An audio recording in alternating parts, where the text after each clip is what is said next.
All right, so I just wanted to make this video real quick. This is just my personal channel, things about me, stressors, happy things, good, bad, whatever. I just talk about myself, so this is gonna be a little personal essay video, right? And I want to let you know who I am. My name is Nia. I am 28 years old. I have 3 degrees, 1 associate's in visual arts. I have a bachelor's in fine arts and painting and drawing. And then I have a bachelor's as well in art education K through 12. And as a Black woman in her late 20s, depression be kicking in because you're doing everything alone, like alone. And I was talking to my new bestie. She's mad chill, mad cool. I like her because she's a bit level-headed more than me and some of my friends.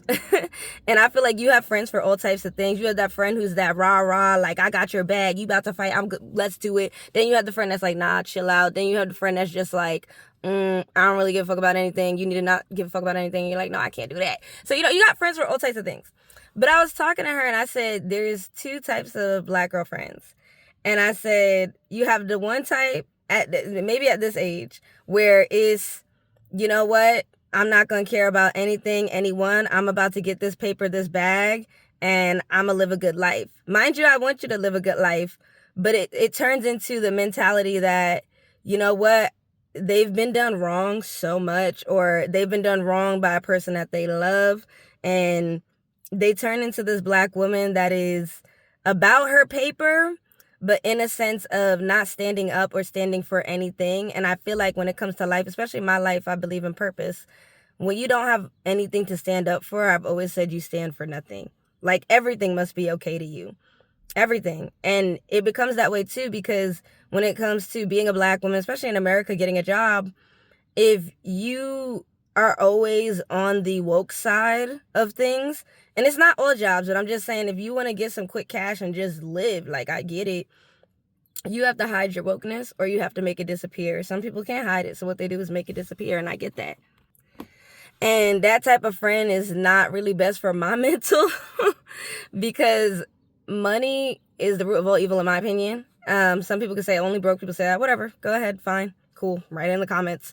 But ultimately, when you have to put away your Blackness and things that bother you, and you have to keep pushing it to the side because you don't want to lose your job, you want to keep your job. And I'm not saying go to your boss and talk about all the stuff that's going, no, I'm not saying that. I'm just saying it's more so like you stop being yourself and you stop realizing what you stand for because you're scared of, it could be the palm colored people, not liking what you have to say and turning it against you, which is so easy for them to do. And they could literally make you lose your job because of it. They can make anything up about you as a Black woman and it will just be true, right? Being told you make people feel uncomfortable, being told that they don't want to be around you, being told that they don't like the things that you say because somehow reverse racism's a thing, I guess. When in reality, you could be in a group at work or wherever, just being yourself and not hating yourself, and that will bother the masses, right? That will bother the majority percent of America, that race. That will bother them, right? The fact that I even have to censor and say it like this is annoying. But yeah, I noticed that there's that one friend that you have, and she may be a Black girl boss. She may be, having all her bills paid, no worry, no nothing, living in the middle of Ohio or Florida, you know what I mean? Sacrificing, mental health and health, like living in a place where you're probably not going to get health care, living in a place where, you don't have the right to choose, like, sacrificing all that just because you want to live and be financially stable. I get it. But then you're also sacrificing who you are and what you really believe in. So there's that friend, right? Then there's the other friend that is also, I would say they're not about leaving their wokeness, but they can be about like, I'm just going to give up it overall. Like, I'm just going to say, you know what? Black men seem to hate Black women. That's just going to be it. I'm not going to ever date a Black guy. The world hates Black women. So you know what? I'm just going to leave it at that and suck it up and just do what I want to do. I'm not going to pay my bills. I'm not going to do this. I'm not going to do that. They can get it back in blood. Love them. I love them for that. I do. I love them for that. I get that with certain things. The healthcare system is crap. I get that. The college system is crap. I get that. Don't pay them mother effers back. I understand. But then it also comes to a point where it's like, you got to do something. You got to do something. And that's just two types I'm describing, and the relationship to these two types is basically how giving up, but how are you going to give up as a black girl? How are you going to give up? Are you going to give up into the masses of capitalism and just do a job like becoming a police officer and knowing dang well that you is a black woman becoming a police officer and they don't like you, but you're going to get your money and be quiet? That's the option you have. Or going the opposite route, right? And doing the, I would call it the more holistic route. Sticking to your own, sticking to your culture, sticking to, your blackness and your wokeness, but then not doing anything at all. I think that, I keep getting stuff in my eye. I think that it's a hard thing to balance as a black woman. Where are you going to stand in line just so that you can survive?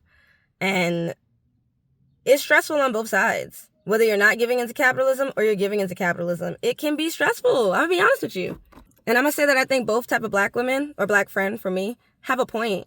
They have some type of point. I get it on both sides. However, I think we should stop leaning to the extreme. We don't have to lean to the extreme of black women's self-deprivation, right?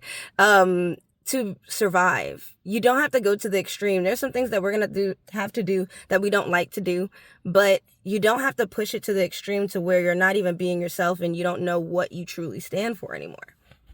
But yeah, that's just my 2 cents. Just be more level-headed, be more calm, take it one step at a time, take it one day at a time, and give yourself grace. Give yourself grace, even for the black girlie that's like, you know what, everybody, I don't want to do this.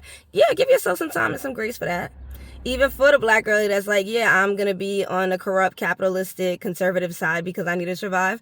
Give yourself grace for that.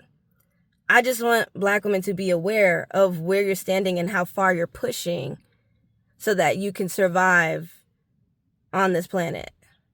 And we don't need to push that hard. It gets tiring when you always have to push and pull, honestly. Like, pull yourself in, reel yourself back, take a deep breath, and be like, okay, what's happening right now? What am I doing? Is it working? How does it make me feel?